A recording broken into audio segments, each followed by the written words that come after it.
자, 이제 투표일이 내일이에요. 사전 투표. 네. 찌찌뽕. 아니 사전 투표 떠나서 투표일 맞잖아. 죄송합니다. 사전 투표, 본 투표 분리해야 돼? 투표가 내일이라고. 사실상. 전 딕셔너리 가져가려고. 알겠습니다. 네, 잠깐만.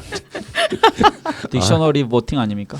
야, 어쩌다가 이 방송이 이렇게 4회 만에 다 물들어. 다 당신 때문이야. 어쨌건 지금 그러면은 자가격리자는 투표 어떻게 하냐? 이런 거 어떻게 한대요? 지금 오후 6시 이후에 별도로 투표하는 방안이 유력 검토되고 있다고 하는데요. 이게 중요해. 다른 나라 같았으면요. 약간 후진국 느낌의 나라 같았으면 투표 못 하겠을 거야. 맞아요. 아예 나오지 말라고. 예. 근데 진짜 저는 이게 되게 좋았어요.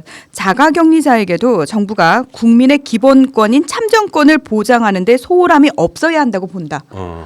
이게 사실 너무 당연한 말인데 우리 이 당연함을 챙겨받은 지 얼마 안 됐어요. 그전 정부에서는 우리가 이 당연함을 챙겨받지 못했어요. 국민으로서. 저 아프리카 어딘가에서는요. 이제 코로나 확산을 막기 위해서 통금 시간을 초저녁을 해놓은 거야. 그러니까 아예 못 돌아다니게 하는 상황이잖아요. 그러니까 군중들이 그러니까 흩어지지 않고 해산이 안 하니까 총으로 쏴가지고. 케냐예요. 케냐였나요? 네. 5명이나 죽었어. 근데 그게 사실은 걔는 아직도 칡을 캐냐? 네 캐고 있고요. 이게 이제 맞춰. 13살 소년이 총에 맞아 사망을 했는데 이 친구가 심지어 밖에 나와 있던 것도 아니고 밖에서 총소리가 들리니까 동생이랑 2층 베란다로 피신을 했는데 거기다 경찰이 총을 쏜 거예요. 그러니까 이거는 뭐냐면은 경찰이 코로나19 사태 위기 상황을 빌미로 공권력을 지금 과도하게 사용을 하고 있다. 이런 차원이라고 보셔야 될 것 같습니다. 그러니까 우리나라가 얼마나 그 민주적 국민의 동의를 토대로 코로나19에 대한 대응을 잘하고 있습니까? 그러니까 제 채널에 그 스페너이신 이 작가라고 계시거든요. 근데 그분이 지금 격리 거의 한 달째입니다. 스페인에서 마드리드에 거주하시는데, 그러니까 집 밖을 못 나가요. 오직 물건 살 때만 나갈 수 있고 모든 영업장은 폐쇄돼 있고 다른 기타. 그러니까 집에만 거주하는 겁니다. 그러니까 그 안에서 지금 그 지난번 우한에서도 밝혀졌듯이 집안에 사람들이 거주하면 그 협소한 공간에 있다 보면 좀 마음이 좁아지고 갈등이 커지거든요. 그렇죠. 그 안에서 뭐 폭력도 많이 발생하고. 근데 우리나라는 지금 자유롭게 다닐 수 있는 세계에서 몇 안 되는 나라 중에 하나가 될 겁니다. 아마. 그러니까 이게 훌륭한 거라고. 네. 그러니까 소위 말해서 봉쇄하지 않고도 이렇게 하는 것 자체가 깜짝 놀랄 만한 이야기인 것 같고요. 그 자가격리자에 대해서도 참정권을 행사할 수 있게 해야겠다라고 하는 이 놀라운. 그러니까 이거는 하도 많은 가짜 뉴스를 통해 가지고 세뇌된 분들한테는 문재인 정부가 얼마나 잘하는지 좋은 정부인지를 이해 못할 거예요. 자신들이 문재인 정부를 없는 뉴스로 가짜 뉴스로 다 비난해 대면서 좌파 독재한다 그래. 얘네들은 자유가 무슨 뜻인지를 몰라요. 독재가 무슨 뜻인지를 몰라. 독재라고 하면 여러 가지 의미가 있겠지만 기본적으로 문재인 정부를 비판을 못 하고 있어야 돼. 그렇죠. 우리가 지하에서 방송을 그 최근 수년간 하면서 느꼈던 게 그런 거였거든요. 아침에 새벽에 일 끝나고 이 녹음실을 나가려고 할 때 계속 좌우를 봐야 돼요. 누가 따라오는지 안 따라오는지. 실제로 그렇게 털렸으니까들. 그리고 전화 통화를 하는데 뭔가 이상한 소리가 들리면 혹시 그렇지, 도청당하고 그렇지. 있나 이 생각을 계속했어야 하는. 예. 그러니까 그런 식으로 많은 걸 겪고 실제로 저는 그랬다니까요. 예금조에 몇 번 당했더라? 7번. 지금 기억도 안 나네. 예금조 7번, 통화내역조에 10번 가까이 당했는데 그런 것이 독재라고 하는 겁니다. 나는 그게 이제 그걸 들여다봄으로써 뭔가가 막 비리가 캐지는 게 아니라 겁주는 거거든요. 대충 그렇죠. 막 경찰 뭐 보안 이런 쪽에서 하는 건데 실제로 지금도 저는 지금 검찰청 들락거리잖아요. 사실 알고 보면 그런 게 독재예요. 독재 이런 개념인데 지금 얘네들은 지금 뭐 좌파 독재가 지금 유일하게 2가지 구호가 남았어요. 지금 선거 막판까지 오면서 코로나 이야기는 더 이상 안 해요. 좌파 독재할 거다 하나 하고 하나는 경제 폭망론 2개가 남은 거예요. 근데 실제로 정상적인 여론이랄까 지식을 갖고 있는 사람들이면 다 못하는 얘기예요. 그건 말도 안 되는 무식한 소리인 거지. 그러니까 오늘 제가 그 뉴스공장에서 선관위가 어떻게 그 코로나 바이러스와 선거율 높이는 거에 관련돼서 그 대응하는지를 봤더니 또 열심히 일하고 있더라고요. 그러니까 문재인 정부가 열심히 그 코로나에 대응하는 걸 잘했더니 선관위도 또 분발해서 합니다. 그러면서 그 안에서 뭐 일회용 비닐 장갑을 착용하게 하고 그다음에 일정한 거리를 두게 하고 그다음 마스크를 다 착용한 상태로 투표장에 오고 뭐 이런 걸 하는데 제가 하나 제안을 드리겠습니다. 그러니까 제가 오늘 공공기관에 좀 갔었습니다. 그리고 그 병원에도 지난번에 장례식 때문에 갔었습니다. 그러면은 거기서 다른 건 다 발열 검사하고 하는데 볼펜은 다 그걸 똑같은 걸 쓰게 하더라고요. 근데 옆에 그 소독제 항상 쓰게 하잖아요. 그러니까 소독제 있더라도 그 병원에서 일회용 위생장갑 같은 거 얇은 거 있잖아요. 그걸 옆에 비치해서 볼펜을 그걸로 쥐게 만들어야지. 저는 볼펜이 감염원이 될 거라 생각하거든요. 그래서 거기까지 좀 신경을 썼으면 좋겠어요. 디테일이 좀 떨어지네. 네네. 아니, 제가 디테일이 강한 거죠. 그렇게 해주면 안 되겠습니까? 황 작가. 참네. 이런 지적 저는 괜찮다고 생각합니다. 그러니까 좋아요, 예. 좋아요. 지적이 아니고 어드바이스죠. 예. 디테일한 조언 감사합니다. 자, 예. 투표일이 이제 바로 임박해 있고요. 좀 전에 그 차명진 막말에 대해서 4.16 약속 국민연대 여기서 나온 성명이 있습니다. 그냥 그대로 읽어드릴게요. 네네. 세월호 희생자 2번 죽이는 막말 후보 차명진은 즉각 사퇴하라. 미래통합당은 세월호 참사 진실을 은폐하고 피해자를 모독하는 정치인들 모두 제명하라. 이번 국회의원 선거에 미래통합당 부천시 병 후보로 출마한 차명진이 또다시 세월호 참사 피해자 가족을 모욕하는 막말을 쏟아냈다. 차명진은 지난 6일 선거관리위원회 주최 토론회에서 확인되지 않은 자극적 언론 보도를 인용하여 피해자 가족에게 큰 상처를 주고 세월호 참사 진상규명 운동을 세월호를 이용하고 우려먹는 행위로 싸잡아 비난하였다. 차명진의 막말은 이번뿐만이 아니다.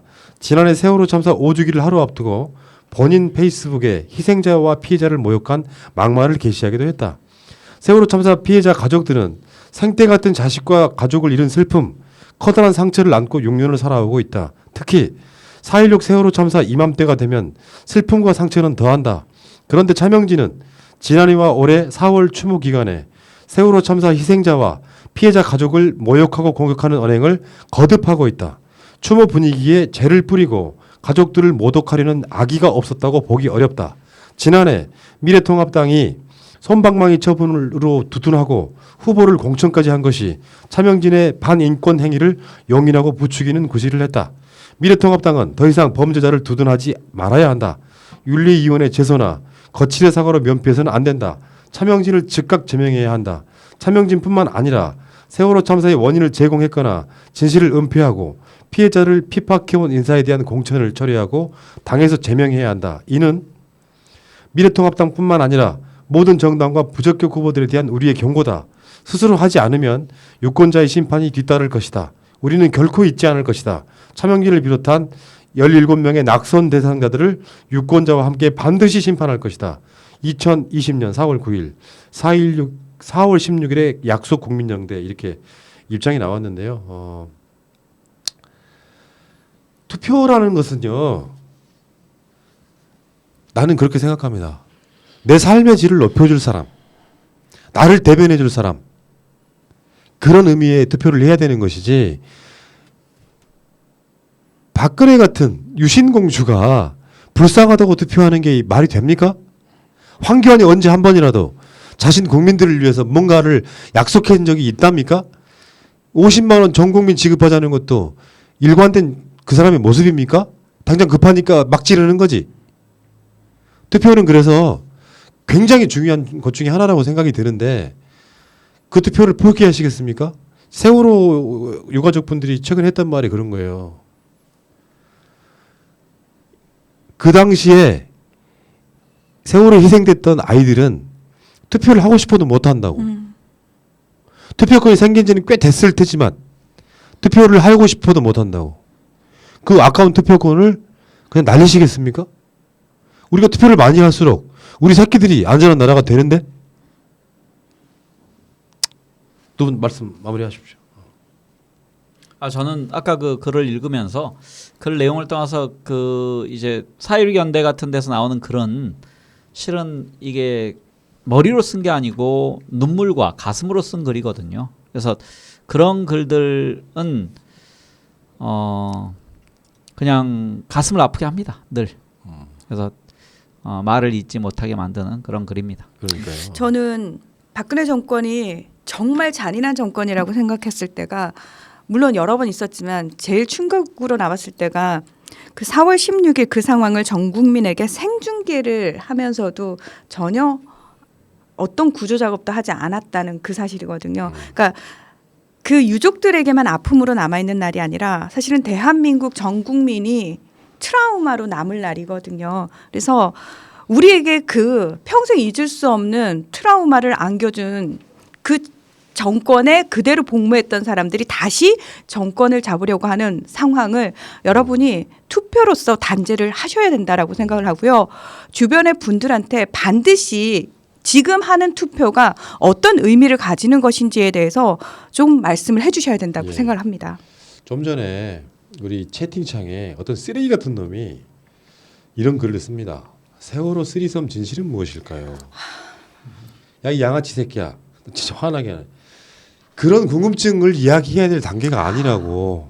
이런 놈들이 텔레그램 엠번방에 들어가는 놈들이에요. 그게 중요한 게 아니라고. 진실은 여기서 중요한 진실은 하나도 없는 거야. 그것이 세월호 사건의 본질을 희석시키지 않아. 설사 사실이라고 할지라도 이 양아치 새끼야. 니들이 그런 애들이 투표를 이렇게까지 하면 되겠냐고. 사실이 아닐 뿐더러 너 같은 자들이 있기 때문에 나라가 네 아이들이 위험해지는 거야. 이 새끼들 진짜 확. 자, 우리 스스로도 넘어서는 안 되는 선을 지키면서 사는 그러니까요. 그런 사람이 돼야 될 것 같습니다. 자, 투표하러 갑시다.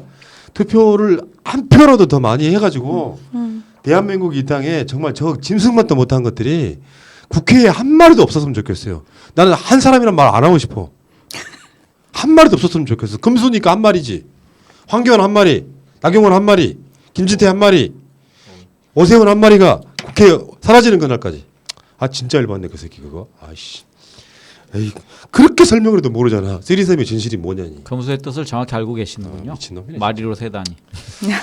자, 오늘 방송 여기서